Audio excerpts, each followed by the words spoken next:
So today's lesson is a review on adding and subtracting fractions. I want to quickly go over some important points to remember when we're adding and subtracting fractions.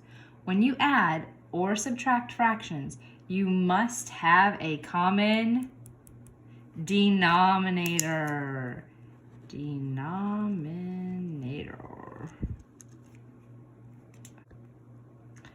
So with fractions, we know the number on the top is called the numerator. That tells us how many pieces we have of the whole. Our denominator is the one downstairs, denominator downstairs. It tells us how many pieces we need to make a whole. So for this fraction, I have 3 out of the 5 pieces. If I had a whole number, it would say I had 5 out of 5 pieces. It doesn't matter if you're adding or subtracting, you must have a common denominator, meaning that both fractions have the same denominator to add or subtract. When we add or subtract fractions, we don't add the denominator. We don't subtract the denominator. We have to keep it the same all the way across the problem. So if my denominator is 5 and 5, I know I can go ahead and add them, and I go ahead and put my 5 right in my answer for the denominator. Then it's addition, so I just add straight across the top for my numerators. 3 plus 1 gives me a numerator of 4. 3/5 plus 1/5 equals 4/5. Same thing with subtraction. We have to check to make sure that we have a common denominator, that our denominator is the same for both fractions, and it is. We don't subtract our denominator. If it's 8 for both fractions, I can go ahead and put that right into my answer. Then I subtract across the top just like I would with a regular number sentence. 6 minus 5 gives me an answer of 1. 6/8 minus 5/8 equals 1/8. Let's go ahead and focus on a few more addition problems. Again, we have to check that we have a common denominator before we can do any more work. So I'm going to look at this problem first. 1/5 plus 3/5. Do they have the same denominator? Yes. So I put that right in my answer, and it was already there for us. Now I just add straight across the top. 1 plus 3 equals 4. Over here, again, I'm going to check to make sure I have a common denominator before I do anything else. Do both fractions have the same number in the denominator? They do. I go ahead and put that right away into my answer. I don't ever add my denominators. 6th, 6th, and 6th. Now I just go ahead and add across the top. 1 plus 4 gives me an answer of 5. 1/6 plus 4/6 equals 5/6. I'm almost to 1 whole. Over here, they left out this part of the problem. They gave us one of the adding pieces, and they gave us our sum. We can use what we know about number sentences to find this missing piece. So first of all, I see my denominator 6 and my denominator 6 in the answer. So I know that this denominator has to also be 6. Now I just have to think about what number would have to be here to make this number sentence true. 5 plus something on this side has to be worth 7 because on this side of the equal sign, our answer is 7. So 5 plus what would get us to a value of 7? If you said 2, you were correct. 5 plus 2 equals 7. Over here, this is another step that they're doing here. You have a lot of different options to do with a problem like this. First of all, we check to make sure we have our common denominator, which we do. 8ths, 8ths, and 8ths. So we don't have to do any work here. Now what you get to do is use what you know about numbers to make this number sentence true. So whatever you put here, you're going to have to work backwards to figure out what must go here to make both sides of the equation equal to each other. So let's say, for example, I wanted to put a 5 here. So this side is worth 5/8. That means if they're equal to each other, this side has to be worth 5/8 when I add them. What plus 1 would give me a value of 5? If you said 4, you are correct. 4 plus 1 equals 5. You can put lots of different numbers here. You just have to make sure that when you go back to read your number sentence, that it's true, that these values across the top in our numerators add up to whatever you put here for your answer for your numerator. Now let's talk a little bit about subtracting fractions. It's the same thing that we have to check for first. Do we have a common denominator?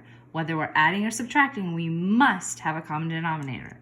So I look, both the denominators have an 8. So I know in my answer, I'm going to just right away put an 8. Then I subtract just like normal across the top of my numerators. 6 minus 3 gives me a difference of 3. So my final answer here is 3/8. I can also work backwards to check my work here.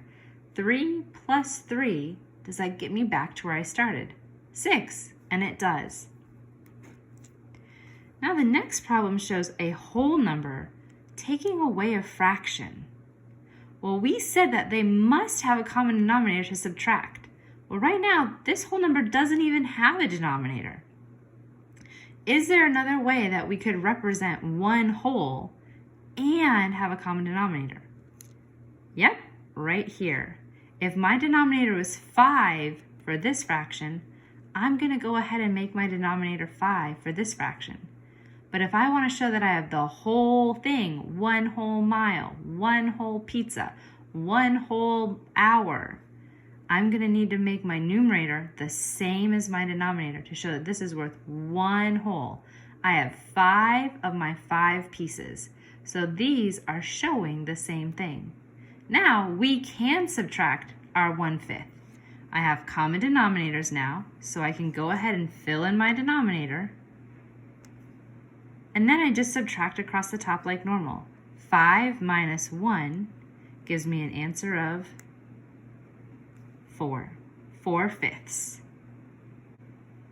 All right, now we're going to practice applying those skills when we see it in a word problem. So when I see word problems, I like to go ahead and use my cube strategy to make sure I complete all the steps I need, have all the important information I need to solve this problem. So let's go ahead and read the problem together first. Alex and Brady are helping to pack books into a box. Together they pack 7/12 of the books. Alex packs 4/12 of the books. What fraction of the books does Brady pack?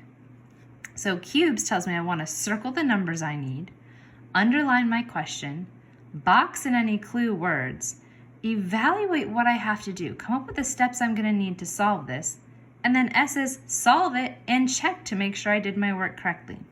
I like to start with underlining my question first because that will help me know what numbers I need to be looking for.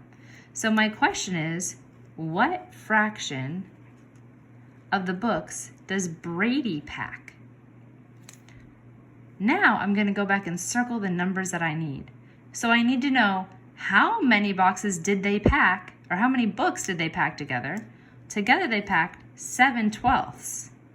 And then I need to know how many did Alex pack. That's going to help me figure out what Brady packed. He's obviously packing the rest of the boxes, or the books into the box.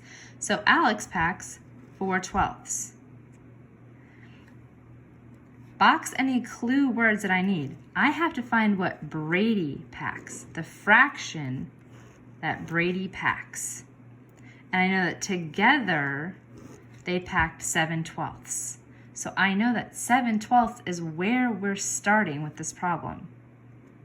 So evaluate what I have to do. I like to make a picture of what's happening in my mind. So I'm seeing a box in front of me and 7/12 of it is filled up.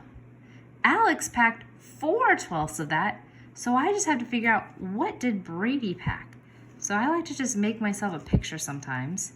So here's this whole box.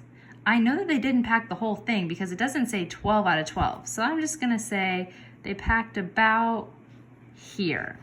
7/12 is a little bit more than half because 6/12 is half. So it's a little bit more than half that they packed.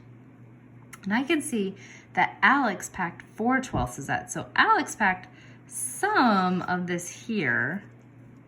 So I just have to figure out what did Brady pack. So if I know that together they packed 7/12, I'm going to take away the part that I know Alex packed. I know Alex packed 4/12.